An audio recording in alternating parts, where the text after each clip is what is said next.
Bonjour à tous, bonjour à toutes et bienvenue dans le port de Celticos. Bienvenue à bord du Grozovoy. Grozovoy, c'est le destroyer russe de rang 10. Celui qui se trouve, on regarde l'arbre technologique, tout en haut de la branche, de la sous-branche des torpilleurs. Puisque vous savez que vous avez deux petites sous-branches chez les destroyers soviétiques, à partir du rang 7 de Minsk, vous avez le choix de partir soit vers les gunboats, les contre-torpilleurs purs, Kiev, Tashkent et Kamarovsk, ou alors vous partez sur les torpilleurs, enfin ceux qui sont plus axés torpilleurs, avec des torpilles qui vont un petit peu plus loin, Ognevoy, Udaloy, Grozovoy. Alors, le Grozovoy, je ne le possède pas, mais on va pouvoir quand même le voir, voir à quoi il ressemble, voilà, il ressemble à ça. Ligne un tout petit peu plus épurée, tout est tout petit peu plus racé. Alors là, il est stock, mais de toute façon, vous n'avez pas le choix, à part de monter de nouvelles torpilles, qui sont un poil moins rapides, mais qui vont un poil plus loin. Vous commencez avec des torpilles à 8 km, avec le Grozovoy, mais vous pouvez monter, moyennant 30 000 points d'XP, des torpilles qui vont un tout petit peu plus loin, à 10 km, avec un poil moins rapide, mais bon, un petit nœud d'écart, c'est pas bien méchant. Pour le reste, tout est déjà monté. Vous pouvez pas vous tromper. C'est un navire qui est donné. Alors on regarde, je ne le connais pas de tête, donc je vais vous montrer. Pas faire le kikou, celui qui connaît. Détectable quand il est stock, sans camo, sans rien, à 7,6 km. Donc vous pouvez descendre assez facilement en dessous de 7 km, mais pas beaucoup en dessous. En termes de maniabilité, il fait du 39 nœuds 5, pareil, vous pouvez monter avec les flags, vous pouvez monter un petit peu cette vitesse maximum.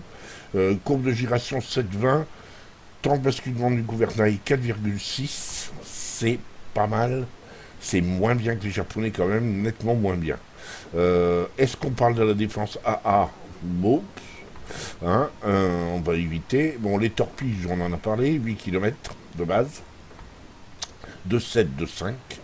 Et en termes d'artillerie, ça devient sympatoche avec du 3x2 130, enfin 3x2 canon de 130 mm, voilà, qui porte à 12,3 km.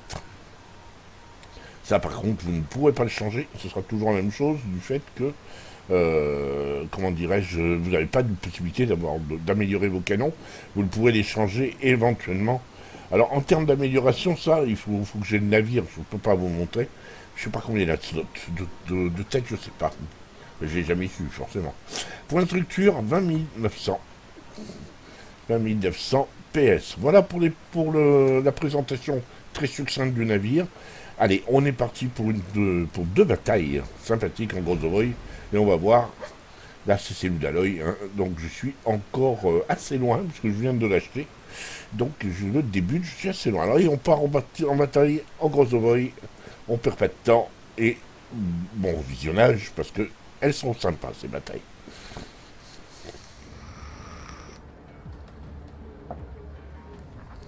Allez, nous on est parti, nous sommes à bord du Grozovoy de Polon. Bataille de grade 10. Et ces grades 10 là, donc, doivent sortir les rangs 10 sur la mer de la Chance. Donc cette fameuse carte où il y a 2 points de capture imbriqués l'un dans l'autre, A et B. B est imbriqué dans A. Et C est toute seule, un peu isolée. C'est une carte que vous connaissez bien si vous avez également fait les clans War, puisqu'on le trouve dans les... on la trouve assez souvent dans les batailles de clans. Alors, les forces en présence, outre le Grozovoy de Polon, il y a un Goering que l'on voit là. Ensuite, parmi les cuirassés, 3 cuirassés, un République, un Grosser-Kurfürst et un Yamato. Donc c'est bien équilibré. 2 Hindenburg complètent le plateau en ce qui concerne les croiseurs. Face à ça, nous avons un Grosser-Kurfürst et 2 Yamato. Au niveau des croiseurs, un Minotaur et un Hindenburg. Gering et Z52. Intéressant parce que Minotaur, ça signifie un fort reload très agressif et très saoulant, un peu Fear Factor. Et le Hindenburg lui fait très très mal. Reste à savoir si l'énigme pourrait venir de la confrontation Grozovoi Z52. Personnellement, j'ai tendance à penser que le Grozovoi est meilleur que le Z52. Après, c'est une question de pilote, hein, mais bon, on a Polon à bord du Grozovoi, donc il y a quand même d'assez bonnes chances que les choses se passent bien pour les Verts. Donc, moi, Polon a fait du spot, il est allé repérer, il n'y a pas que lui qu'elle a fait, hein. N'allez pas imaginer que je suis en train de lui passer la brosse à reluire. Il y a les deux DD rouges qui sont dans A et B, ce qui laisse bien sûr la place à Polon d'aller danser, tranquillou. C'est bien. Là, il vérifie qu'il est bien tout seul. Il n'y a pas une mouette à l'horizon non plus. Ben non. Donc, il vérifie également qu'il n'y a personne à lui qui est en train de passer à cet endroit-là. Et il envoie ses torpilles, des torpilles qui vont à 10 km. Je le rappelle, pour le Grozovoi. C'est des sets de 5 torpilles à chaque fois. C'est assez considérable. Donc, il vient d'envoyer ses 10 torpilles.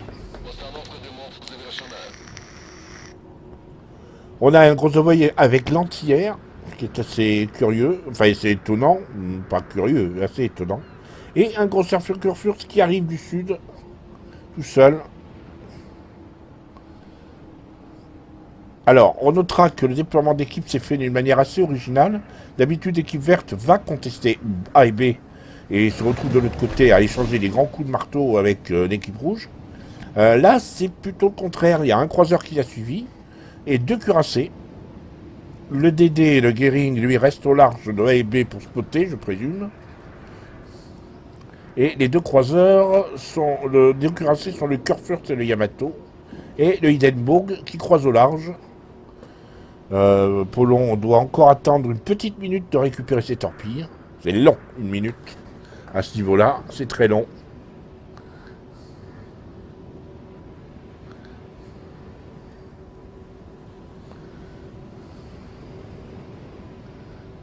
Alors, pour l'instant, il ne se passe rien. Polon joue avec son Grozovoi au spot passif. Il a une dissimulation à 6 km. Il a déposé une smoke. D'accord. Oh, oui, là-bas au fond. J'avais pas fait gaffe. J'étais sur la déploiement d'équipe, j'ai pas fait attention. 23 secondes et le Kurfürst va pourrait prendre quelques torpilles dans la musette.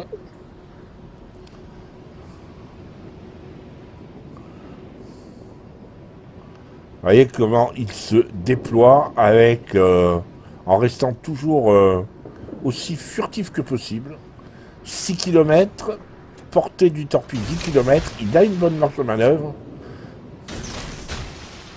Et ça lui permet effectivement ça lui permet de pouvoir agir comme il veut. Vous voyez que là, il sort, il est vraiment à la limite de sa détection. Il a bien failli être vu, mais voilà, il s'échappe. Voyons si cette torpille, il y a peu de chances qu'elle touche. Le Kurfürst a fait demi-tour, il est en train de faire demi-tour assez sec. Il est possible qu'une torpille touche, mais je suis pas certain qu'il y en aura beaucoup. Donc, c'est aussi... Ouais, le Kurfürst l'a vu. Petit tir. Allez, il y en a une qui a touché. Et 2. Ah, bien joué. 3 même. Oula, avec double voie d'eau. Le Kurfürst, si on ne lui vole pas, risque d'être... Non, il a éteint sa voie d'eau. Il a éteint sa voie d'eau. Alors, Polon ne commet pas l'erreur que commettent les 90% des joueurs. Il tire pas au canon pour essayer de mettre une... Voilà. Il attend d'être dans sa smoke. Vous voyez, il a été repéré fugitivement. Il essaye de mettre un incendie parce que, évidemment, le but du jeu va être quand même d'amoindrir le Kurfürst. Voilà, plus de Kurfürst qui a été détruit à l'incendie par l'autre Kurfürst. L'autre confond sur le tir à la HE, c'est étonnant. Alors bon, il s'est mis sur qui là au juste? Voilà, hop, on va regarder ça. Il est sur le Hindenburg, d'accord.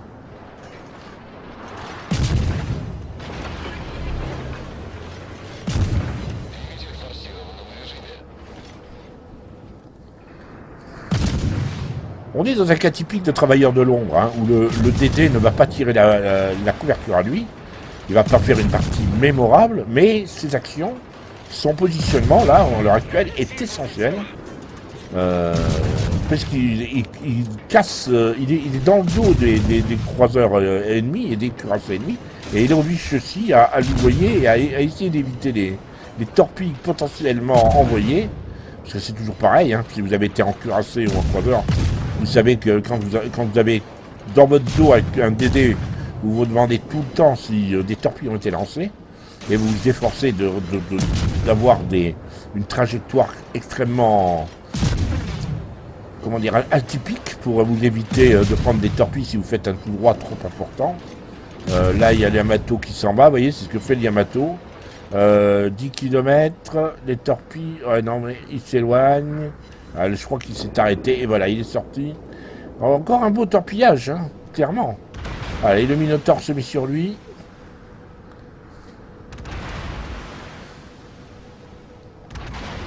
Ouais, mais le Minotaur est à 14 km. Et avec la cloche, c'est extrêmement compliqué d'avoir une sorte de, comment dirais-je, d'avoir une grande précision avec une cloche pareille.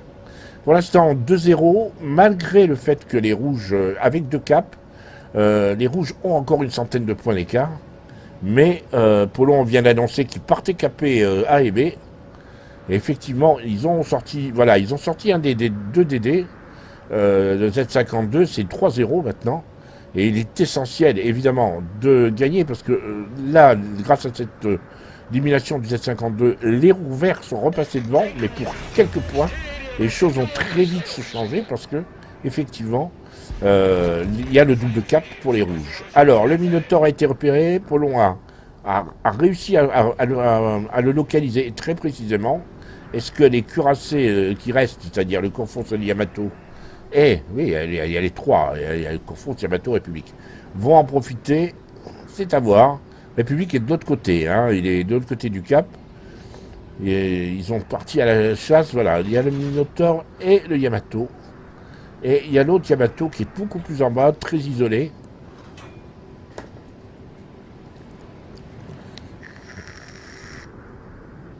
Le Yamato est à un angle de fuite, je pense pas que la torpille portera. Par contre, le Minotaur, il se pourrait qu'il prenne une 2 pastilles. Enfin là, comme il est tourné, c'est plus suppositoire, mais bon. Et là, le Yamato qui ne s'occupe absolument pas de lui. Et là, Polon tourne tout doucement. On sent qu'il se délecte, là. Il a vérifié... très risqué. Attention au Hindenburg, qui est en train de tourner. Le Hindenburg vert. Il tire à la paix. Il a fait des dégâts pour un obus seulement, mais c'est intéressant. Non, ça y est, il a basculé à une torpille au but sur le Minotaur. Je ne l'ai pas regardé, mais c'est probablement sur le Mino. Le Yamato tourne trop sec et le Hindenburg va tenter de torpiller le Yamato. Alors attention, parce que c'est un joli coup. Voilà, il y a des torpilles qui ont touché. Le Hindenburg a frappé. Et c'est le Yamato qui a dû prendre des torpilles. Vu la vie qui a glissé d'un coup. Et Gering était comme sur le Yamato et le Minotaur. Non, c'est peut-être le Minotaur. Oui, je pense que c'est le Minotaur qui a dû prendre les torpilles. Il est repéré radar. Donc c'est probablement le Hindenburg, le Minotaur qui le repère. Mais il en a cure. Le Minotaur a suffisamment s'occuper de ces problèmes. Le Hindenburg a été sorti. C'est pour l'instant la deuxième victime des rouges. Des verts qui sont en grosse difficulté. Hein. 914. Les rouges sont tout près de la victoire. Et là, en ce moment, le minot est en train de prendre très très cher. Alors Polon va rentrer en dogfight avec un Gearing, mais le minot essaie de sortir. Et Polon risque fort de se faire dégommer. Ouais, malheureusement, le minot est en train de, en plus de remonter sa vie. Il essaie de passer derrière l'île pour que le Minotaur ne puisse plus le tirer dessus. Bien vu. Voilà, le Minotaur a été sorti, mais il a pris vraiment très très cher.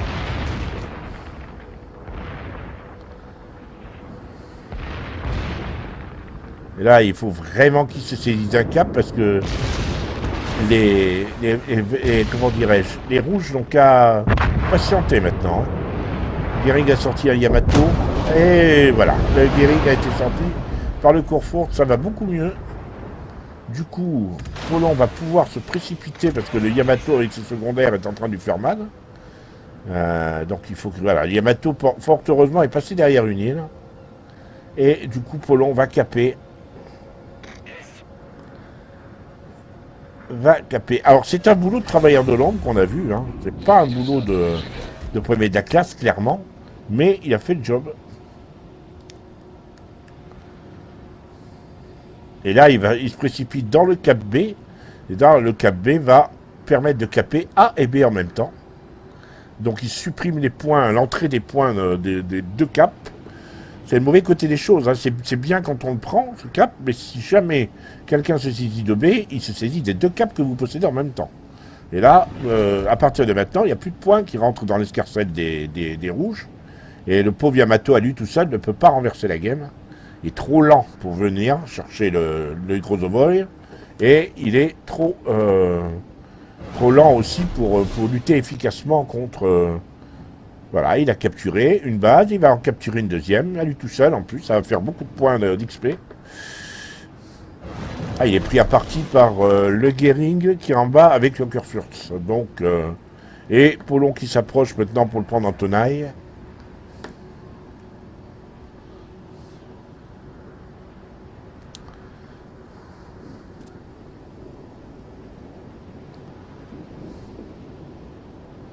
Mais il aurait peut-être dû se douter. Est-ce qu'il va sortir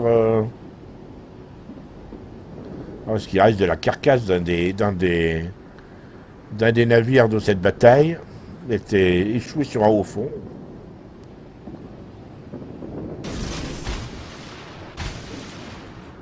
Il n'a plus de smoke. Il est juste à 6,2 km, c'est-à-dire à 200 mètres de sa comment dirais-je, d'être détecté. Plus que 100 mètres, ça y est, il est repéré. Alors évidemment, le Yamato est allé tous les canons qui sont tournés vers ceux qui le poursuivent. Donc c'est pas encore, voilà, seulement les secondaires, eux, se sont mis sur lui. Alors vite, voilà, fin de la game, bien joué. Allez, on enchaîne sur les écrans tout de suite. Hop, voilà. Alors, c'est une victoire, donc 4969 points d'XP, 498 points d'XP libre, 121 coups au but au canon, ce qui est assez énorme, 5 torpilles au but pour 2 inondations, 121 coups au but au canon pour 4 inondations. On est sur du 2% maximum, hein, de 2,5%. Hein. C'est pas énorme, par contre il a 3 caps à lui tout seul, et ça c'est considérable. Il finit malgré tout que 3e, donc gros boulot de Yamato et de Hindenburg, qui sont devant lui. Il 44 000 de dégâts sur un Kurfürst, 12 000 sur un Yamato, 10 000 sur un Hindenburg. Il n'a pas fait de kill, c'est rare, hein. C'est très rare qu'il ne fasse pas de kill en DD, lui. 9 000 sur un Minotaur. Il a parcouru 70 km, presque 70 km. Il a tanké pour 583 000. Mais quand vous tankez sur des secondaires de Yamato et de Minotaur et vous restez vivant, c'est un petit exploit. En termes d'obus, il a seulement tiré 10 obus AP, 2 ont porté, pour un petit dégât de 858. 240 obus ont porté, c'est pratiquement 1 sur 2 qui ont touché, pour 19 000 de dégâts. Les torpilles, 50 ont été lancées, 5 sont arrivées, 1 sur 10, 51 000 de dégâts. En termes d'incendie, 8400 en termes d'incendie, c'est pas mal. Et on en finit avec l'XP du commandant, 6310 points d'XP du commandant, ce qui est pas mal. Non, à part s'il n'est pas premium, tout simplement. Allez, voilà pour cette bataille.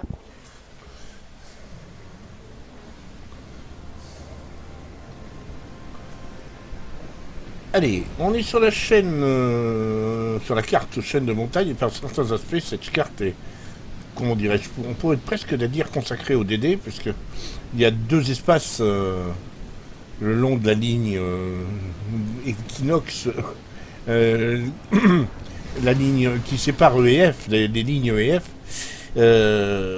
On a quand même deux espaces de montagne qui permettent aux destroyers effectivement de naviguer et de pouvoir se cacher à chaque extrémité de cette ligne, donc de part et d'autre, en colonne 1-2 et en colonne 9-10.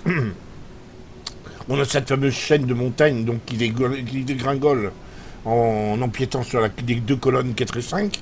Et on a des longs grands espaces qui permettent, mine de rien, pour les destroyer, qui leur permettent justement de se planquer parce qu'en s'éloignant de la bataille relativement facilement, relativement rapidement. Là, notre Grozovoy est encore tout seul. On a vu Polon utiliser dans la bataille précédente son Grozovoy d'une manière essentiellement en utilisant au maximum comment dirais-je, l'esquive et la furtivité. Voyons comment il va l'utiliser cette fois, son Grozovoy. On lui a demandé plus ou moins d'aller sur C. Il va faire en même temps du cap et effectivement il a lancé son boost pour pouvoir se cacher derrière cette île là, ce petit goulet. Le Hindenburg, il ne faut pas que le Hindenburg le voie, hein. Clairement, le Hindenburg peut lui faire très mal. Voyons un petit peu comment ça se présente. Le simple fait de voir que le point C, la capture par les rouges du point C va s'arrêter, va justement embarrasser, je présume, l'Hindenburg. Et on a vu que c'était un Z52. Alors là, tout de suite, vous voyez, la furtivité du Grozovoy, on oublie. Polon va utiliser des canons.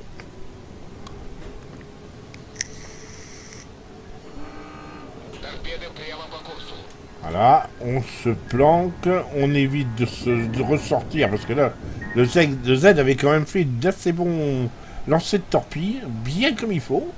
Si Polon avait une sortie comme la plupart des joueurs, y compris les moins, pas forcément les bons joueurs, même quelques bons joueurs, seraient sortis et seraient ramassés une torpille. Comme c'est un Z, peut-être que le Grozovoy n'aurait pas été coulé.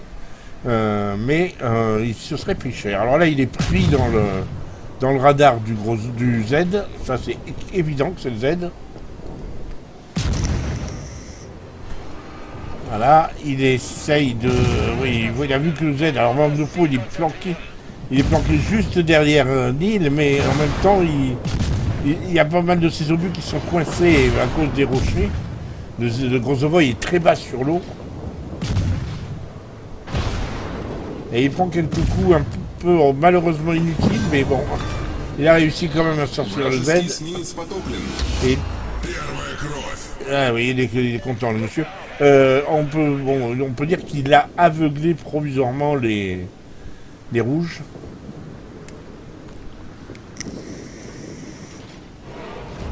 Et il reste toujours planqué, sachant que maintenant il n'y a plus personne dans le cap C et que donc il peut caper tranquillou.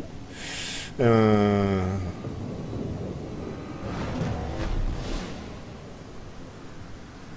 y en a un qui est en train de râler, enfin dans l'équipe rouge, il y en a un qui est en train de râler dans le chat général contre son équipe.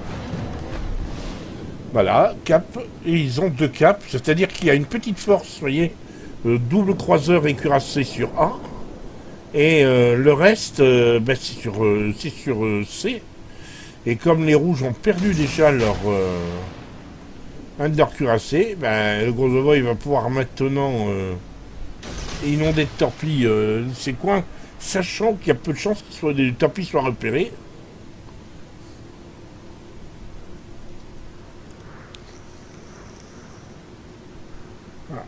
ils ont perdu le Minotaur chez eux. C'est un peu dommage. Et attention, ils sont en train effectivement de caper. Et 3 torpilles au but, 3. C'est juste pas un. Je pense que c'est le cuirassé qui les a pris de. On ne voit plus. Je pense que c'est le cuirassé qui les a pris. Kurfürst ou Yamato, j'ai pas fait gaffe. Je pense que c'est le Kurfürst. Et 3 torpilles dans le museau.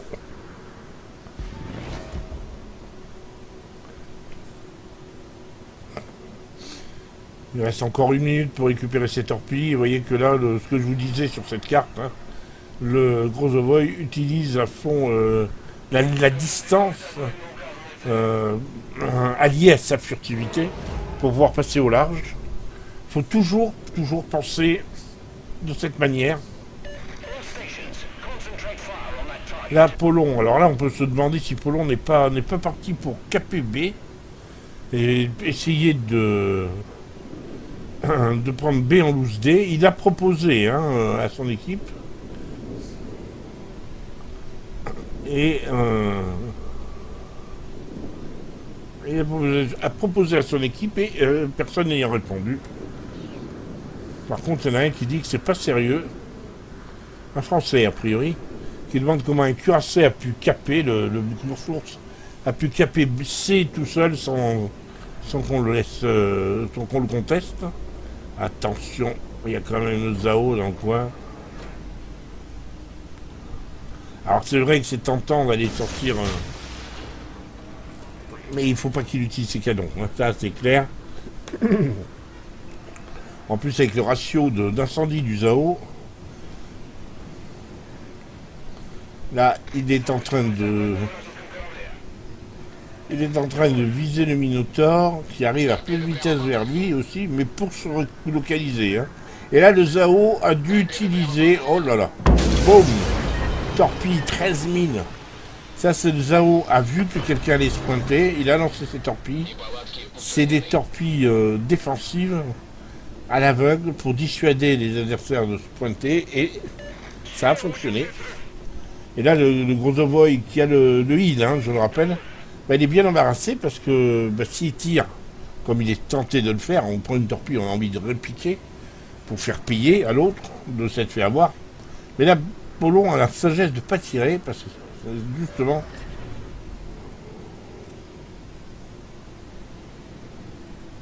oui bien sûr que il faut être prudent. Le Zao, vous voyez, ne s'éloigne pas du cap. Il a compris que c'était le DD qui était dans le coin et il n'a pas trop peur du Grozo.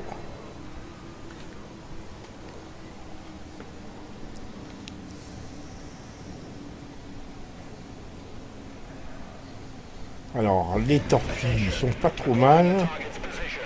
Le Zao n'a pas l'air de s'en soucier.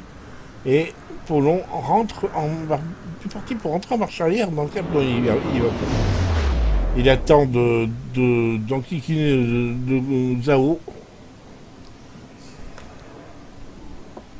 Est-ce qu'une torpille va toucher? Le Zao a freiné sec. Et n'a pas pris de torpille. Attention, il va récupérer un set de torpilles.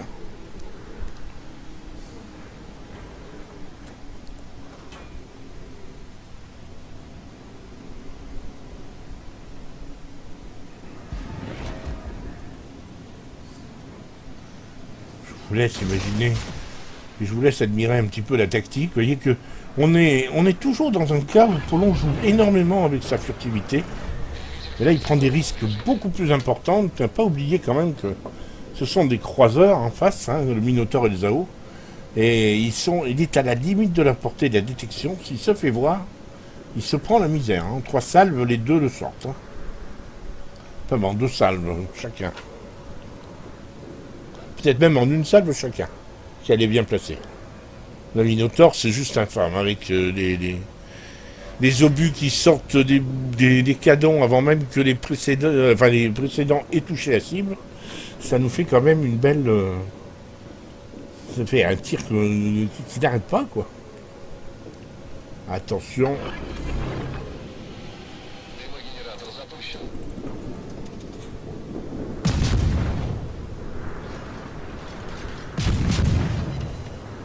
Un tir très groupé. 4 coups au but.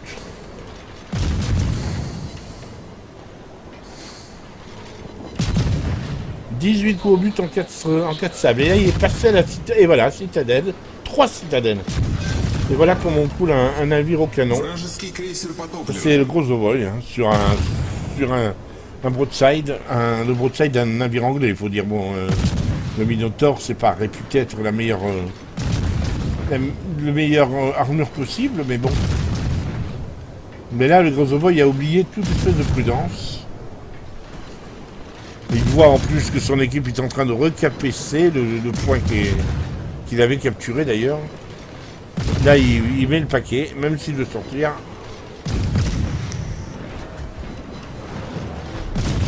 Voilà, le cap C. Et ça ne va que s'agrandir. C'est pas une bataille de fou, mais c'est une bataille intéressante sur le plan stratégique.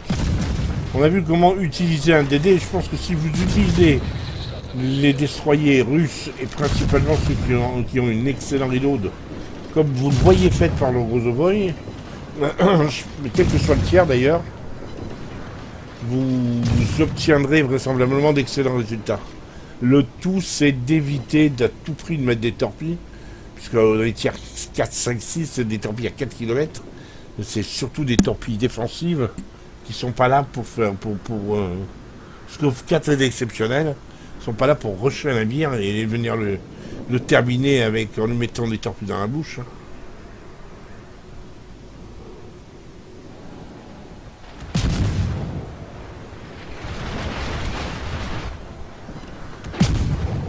Allez, Yamato vient de se faire couler par le Conqueror, un incendie, il reste une seule croiseur.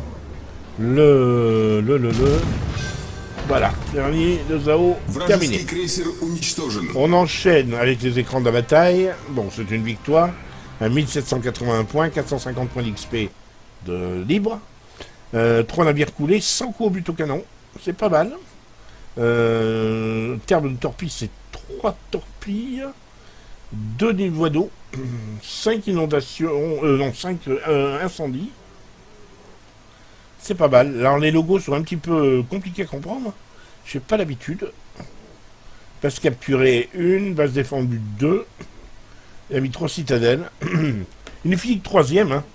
Mais bon, il finit dans un mouchoir de poche du second. Alors tout est bien pu finir second. En termes de dégâts potentiels, il a encaissé pour 433 000 de dégâts potentiels. C'est assez considérable.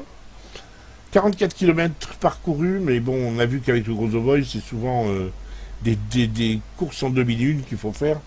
Faut pas chercher à tout prix à faire tout le tour de la carte et aller-retour. 18 000 de dégâts d'explosifs.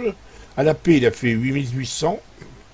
31 700 de dégâts à la torpille.